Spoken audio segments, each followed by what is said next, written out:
I want to thank everyone who is seated and quiet. I especially thank the students who follow directions. At this time, everybody should have a textbook in front of you, and you should have a folder with the work.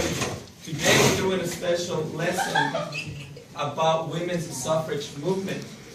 What I'm going to ask of you is that you please take out your paper with the lesson, and we're going to follow the common core format. That is, I'm going to require that you read it to yourself first for 5 minutes.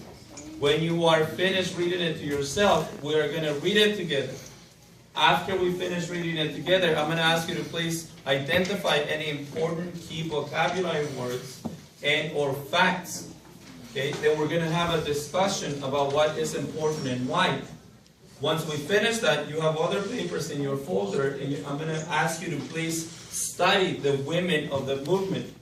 You're going to pick and choose 4 of those women, and you're going to have choices. You can either do a quadrigram about the 4 most important women when you look at their biographies, or you could also do a museum display.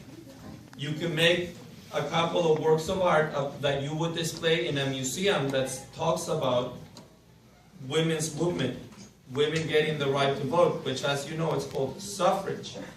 Are there any questions at this time before you get started with the activity? There are no questions. May I please have you read silently to yourself for the next 5 minutes? Thank you all.